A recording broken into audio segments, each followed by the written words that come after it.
Hello and welcome back, Tigers. I am Asia Dolson. And I'm DeTon Vaughn. Thanks again for watching the Tigers World News, the Pulse of Savannah State. If you're wondering if our setup looks a little different today, it is because we are in a different location. Our studio is receiving renovations, and so you will see those coming next fall, so be on the lookout. We're getting new stuff. I'm so happy. If you walk through the halls of the Mass Communications Department at Savannah State University over the last 2 decades, you've likely felt the impact of one man's passion for storytelling. Today, the SSU family is preparing to say a bittersweet goodbye to Associate Professor Reginald Franklin.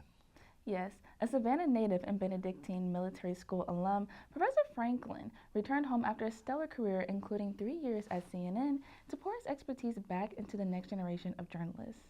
As he prepares to retire after 20 years of tenured service, our Julian Hawkins takes a look back at the legacy of a man who didn't just teach history, but also helped document it. It's been over 27 years, thousands of lectures, 10,000s of grades, and a lifetime of deadlines. Since October of 1998, Professor Reginald Franklin has been a cornerstone of the Mass Communication Department here at Savannah State University. Professor Franklin has been, I'll call, the pillar of this department. His contribution from the very beginning of the history of the department, he has been a part of it. So he was very influential in the what I call the Jamie C. Studio 1.0. It was August of 1998, and I was actually coming from Wayne State University, where I had spent a year teaching there, and Dr. Charles Elmore, who worked here for a long time and was the first chair of the Mass Communications Department, told me that there was a job opening at Savannah State and asked me if I wanted to take it. It was in mass communication. It was in my field. So I was like, hey, I guess this is an opportunity for me to come home. So I took him up on the offer and came down, interviewed, and got the job. He has seen the world of media shift from analog to digital, but his colleagues said his standards of excellence never wavered. Professor Franklin has been that person that I go to, that person that was here before I joined GMC. So he has been that voice of wisdom and that institutional history that is often needed. He always wanted to make sure that the program had the best equipment, the most up-to-date technology, that the students, again, were being taught the most current things that it could possibly be. Again, like whether that be drone, AI use, other skills and tools. So that's the biggest thing that I think that I've seen that I've watched him be able to do over the years. The legacy of mentorship is what many say defines his tenure. It's a culture of accountability mixed with a genuine passion for storytelling. When I first met Professor Franklin, he taught a production class. It was an intro-level production class that I took. And at the time, the Mass Communications Department was in a state of transition. One, he was very intentional and very creative and serious about the art of and the skill set that he was teaching us. Like it really meant a lot to him that we understood what we were doing and why we were doing it. As the final grades are posted and the office is packed away, the halls of Whiten Hall will certainly sound a little different next semester. But for Tigers who learned under his watch, the lessons will resonate for years to come. The link that connects us former students for Professor Franklin, I do truly know our work ethic. We were hungry. We were not lazy. We were in the studio. We were in the field. Professor Franklin provided an impact on Savannah State University, the Department of Journalism and Mass Communications, and everyone that he taught. And after nearly 3.5 decades, the man behind the podium, he is finally ready to sign off. Yes, to a certain extent, 27 years here and 35 years overall is something worthy of celebrating, but I'm usually very uncomfortable with the spotlight because spotlights are narrowly focused beams and spotlights aren't bright enough to shine on all the people that help you get to where you're going, to how you got here. So I get emotional about that. So it's been a good run. It's been a good run. So on to new horizons. And like I said, once a tiger, always a tiger. If the department ever needs me for anything, I'll always be available to come back. I'm a phone call away. And I'll still be here in Savannah. And like I said, once a tiger, always a tiger. Reporting for Tigers World News, I'm Joel Hawkins. It is a truly full circle moment for Professor Franklin. Beyond the classroom, his work as the director of the Southern Regional Press Institute has mentored countless young professionals, and his documentary work has preserved the vital history of Savannah's Laurel Grove South and SSU legacy as Georgia's first public HBCU. While he's stepping away from the lectern, we know his children, Ryan and Joshua, along with his many students, are incredibly proud of the mark he's left at the city and at Savannah State University. Professor Franklin, from all of us here at the desk, we thank you for your service and we wish you well on your well-deserved retirement. We should say we will see you later, but as you heard in the story, he's always a phone call away and is always still here to serve. That is indeed true. I'm looking forward to see how he serves beyond retirement and continues to build on his legacy. I am also looking forward to celebrating our classmates and our friends this week that are graduating. Savannah State University's graduation ceremony is a significant event that marks the culmination of a student's academic journey. The 2026 commencement will feature a keynote address by Dr. Doretta Cole Rhodes, Executive Vice President and Chief Culture Officer for the Atlanta Braves, addressing over 390 graduates. The ceremony will take place on May 8, 2026 at M Market Arena in Savannah and will be a celebration of the university's 135-year legacy of empowering students through education and opportunity. Congratulations to our graduates of Spring 2026. Coming up next, 50 years, one cameraman, and a lifetime of exclusive moments. I take you through a look inside his private retrospective of legendary photojournalist Jason Michelow Johnson. You won't want to miss some of those iconic photos. And we take a look at how artificial intelligence is planting the seeds for a new workforce in Georgia. We'll take you to Savannah State University to see how high-tech tools are transforming the future of farming. That story is just 2 minutes away, so Tigers, stay with us. Hear that? That's the sound of your life. Perfectly imperfect. But every time you drive after drinking, the music gets drowned out. Your life sounds pretty great. Don't let a buzz ruin it. Buzzed driving is drunk driving. Don't drive buzzed. Agriculture has always been the backbone of Georgia's economy, but a new partnership is ensuring that it stays on the cutting edge. Savannah State University is teaming with Georgia AIM to launch the Agritech and AI Initiative Expo. Here's Kendrick Sells with more. Georgia AIM was here at Savannah State to tell students about some of the opportunities that can be afforded to them with the use of AI. I had the opportunity to sit down with Mark Lawson, Director of Technologies for Colored Technologists, and get some deeper insights into some of these opportunities. Take a look. This grant has been going on for a number of years. We've actually been to Savannah a few times as well, but we travel the state of Georgia showcasing to both students, members of the community, manufacturers, and other innovators who are trying to figure out how they utilize this technology. So the items that we have range from robotics, 3D printing, drones, CNC machines, general manufacturing. So we have items that you might see in a manufacturing technical college. We have IoT devices. We have an object detection. So we have various units that were created for us by the University of Georgia that showcase some of the things that people are familiar with AI, And then we have some other elements that you could utilize AI with. Reporting for Tigers Roar, KJ Sales. This initiative was not just about one day of demonstration. It was the start of a massive workforce transformation aimed at teaching thousands of learners how to master AI literacy and tools like Microsoft Copilot. They say a picture is worth 1,000 words, but for photojournalist Jason Micolo Johnson, a single frame can capture the weight of history. For 50 years, Johnson has been the silent witness to the world's most pivotal moments, and he's training lens on icons ranging from the late Princess Diana and Nelson Mandela to President Barack Obama and Supreme Court Justice Thurgood Marshall. His work doesn't just document power, it reveals the humanity behind it. Now, after half a century of capturing the world's most recognizable faces, Johnson is stepping into the spotlight himself.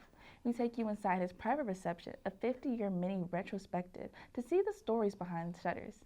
Deton Vaughn has more. Since opening in late February, introducing Jason Micolo Johnson, 50-year mini retrospective has given visitors a close look at Johnson's work behind the camera. I had the opportunity to take a tour of the gallery and see the visual stories behind his work and the moments that shaped his journey and the meaning behind the 50-year retrospective. As these photos fill the gallery walls, each image captures more than a moment. It reflects history, culture, emotion, and the people who shaped it. This gallery isn't just about photography. It's about preserving stories, capturing moments through a visual lens. It also serves as a way to tap into the history, not just any history, but our history. I'm Deton Vaughn, reporting for Tigers Roar TV. An incredible body of work, that retrospective exhibition serves as a powerful reminder of how much the world has changed over the last 50 years and how fortunate we are to have Jason Micolo Johnson there to capture it all. Johnson has also served as a visiting professor at SSU for a few years. So how did you enjoy that exhibition? It was amazing. Like, he actually had me look at every single photo in the gallery, every portfolio, every book before we even sat down and had any words. So I was taking, and that Thurgood Marshall one, that was my favorite. Yes. So I'm like, you actually took a picture of Thurgood Marshall. Like, right. And it's like, I wasn't alive during that time. So it's like, it's crazy to see, like, from someone in this generation, like, it's crazy to see things like that. Like, wow, yeah, people like that who can preserve history in that way. Yeah. So. And he had some, what do you call them? They're like 3-shot, but it was lights, and I'm like, this is amazing. This is amazing. Wow. Yeah. Well, Tigers, after the break, we will look at the gas prices and have a sports recap from Tigers Roar Joshua Ryans. Build the skills employers want. Starting now. At Savannah State University, the BA in Mass Communications prepares you for careers in journalism, broadcasting, film, and digital media. You'll learn from industry professionals, get hands-on experience, and graduate with a portfolio that opens doors. Earn your BA while adding certificates in social media, public relations and public affairs, film, multimedia and digital communication, or community journalism. You can also earn professional certifications in film production, post-production, live production, streaming, and esports through the Georgia Film Academy. Tell stories that matter. Apply now for fall 2026. The BA in Mass Communications is accredited by ACE-JMC.